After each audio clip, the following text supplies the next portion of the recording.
تیار نہیں ہے، کیونکہ جیسے اقتدار ایک نشہ ہے نا، تو مالدار بننا بھی ایک نشہ ہے. لوگ مالداری میں کچھ بھی کر لیتے ہیں، نعوذ باللہ. اگر تم اس سے بعد نہیں آؤ گے، پھر اللہ اور اس کے رسول صلی اللہ علیہ وسلم سے جنگ کرنے کے لیے تیار ہو جاؤ. ارے اتنا زیادہ کیوں بھائی؟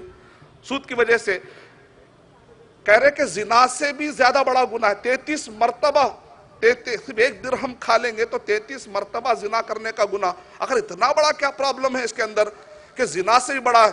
ایک آدمی زنا کرتا ہے تو اس کو ایڈز کی بیماری لگتی ہے، وہ 1-2 عورتوں کو خراب کرتا ہے، اپنے آپ کو خراب کرتا ہے، کچھ معاشرے کو خراب کرتا ہے. لیکن سود کھانے والا اگر ہندوستان میں کوئی سودی کاروبار کرتا ہے، افریقہ کے اگر 20,000 بچے مال نیوٹریشن میں اگر مرتے ہیں تو یہ سود کی وجہ سے ہے.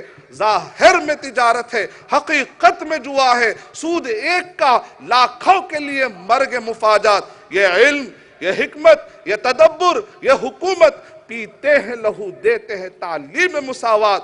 ہے دل کے لیے موت مشینوں کی حکومت، احساس مروت کو کچل دیتے ہیں آلات. یہ ہے سود کا نقصان، یہ ہے سود کا نقصان.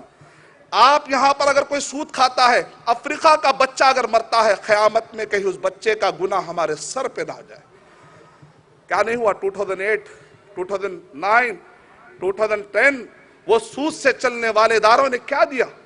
اس آزادی نے ہمیں کیا دیا؟ کچھ نہیں. ہندوستان میں 2008 کی رپورٹ پڑھ لیجئے آپ. ہر آدھے گھنٹے میں ایک کسان نے خودکشی کر لی. ہندوستان کے اخبارات، ہندوستان میں آپ گوگل میں جا کر پڑھ لیجئے.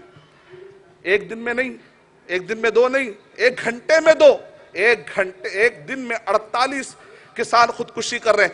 اس کا گناہ ان لوگوں پر ہے جو سودی کاروبار چلاتے ہیں. آج 155 کنٹریز دنیا میں. جواہر لال نہرو نے کہا 3rd ورلڈ کنٹری کا انہوں نے ٹرم انہوں نے کوائن کیا تھا. یعنی کہ مطلب 3rd ورلڈ کنٹری کس کو کہتے ہیں؟ جو سود کی وجہ سے پچھڑ گئے. آج 155 کنٹریز سود کی وجہ سے پچھڑے ہوئے ہیں. 260 سے بھی بہت زیادہ ممالک کی تعداد بتائی جاتی ہے. تصور کیجئے کہ 155 کنٹریز آج سود کی وجہ سے پچھڑے ہوئے ہیں. اس کے ذمہ دار وہ لوگ ہیں جو سودی کاروبار کو سپورٹ کر رہے ہیں.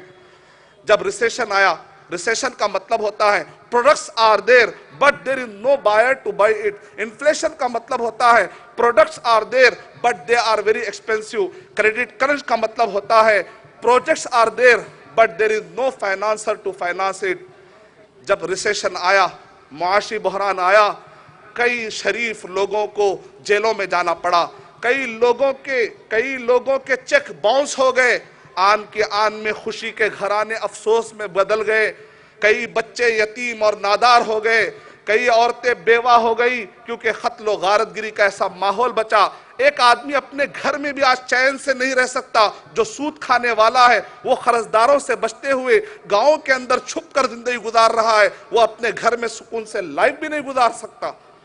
کیا نبی اکرم صلی اللہ علیہ وسلم نے ارشاد نہیں فرمایا یمحق اللہ الربا، کہ سود کو اللہ مٹا کر رہیں گے، وَيُرْبِ الصَّدَقَاتِ، اللہ تعالیٰ صدقات کو بڑھا کر رہیں گے، وَاللَّهُ لَا يُحِبُّ كُلَّ كَفَّارٍ نَثِيمٍ، اور اللہ سبحانہ وتعالیٰ ناشکرے کو اور گنہگاروں کو اللہ تعالیٰ پسند نہیں کرتے. کیا ہم ناپسندیدہ لوگوں میں شمار ہونا پسند کریں گے؟ نعوذ باللہ من ذالک.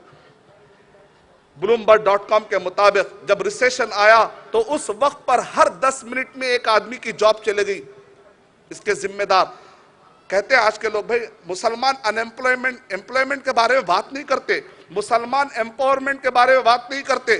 تم نے کون سا امپلائمنٹ، تم نے کون سا امپاورمنٹ؟ ہر 10 سیکنڈ میں ایک کی جاب چلے گئی. یہ سود کی وجہ سے، یہ سود کی وجہ سے.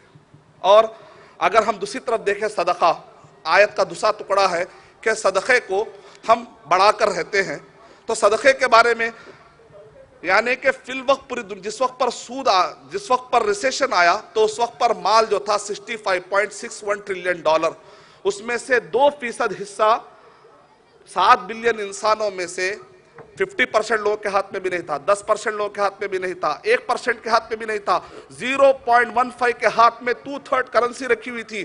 باقی کے 99.85 لوگ 1/3 پر لائف گزار رہے تھے. سود کی وجہ سے نقصان ہوا، بہت سارا نقصان ہوا. اس کے مقابلے میں صدقات، اگر یہ دنیا کے 0.15 لوگ اپنے مال میں کا اگر وہ 10% نکال دیں 155 کنٹریز سود سمیت آزاد ہو جائیں گے. اگر یہ اپنے مال میں کا 5% نکال دیں گے خیرات کے طور پر 133 کنٹری سود سے آزاد ہو جائیں گے. اگر اپنے یہ مال میں کا 2.5% نکال دیں گے پوری دنیا بلو پاورٹی لائن ہے ابو پاورٹی لائن ہو جائے گی. میں اللہ تعالیٰ سے دعا کرتا ہوں کہ اللہ سبحانہ وتعالیٰ ہم سب کو سود کے نقصانات سے بچائے اور اچھے معاشی اعتبار سے جو کمپنیاں کام کر رہے ہیں ان کو سپورٹ کرنے کے اللہ تعالیٰ توفیق عطا فرمائے. اور اگر کچھ کریکشن کی ضرورت ہوتی ہے تو یقیناً کریکشن کر کے اس سنت کو ادا کرتے ہوئے ان کو سپورٹ کرنے کی توفیق عطا فرمائے. السلام علیکم ورحمۃ اللہ وبرکاتہ. Thank you very much, brother, for throwing light on the topic, interest-free world, need of the earth, supporting your talk with the references from authentic hadith and Quranic verses, and also with the statistical data of the country.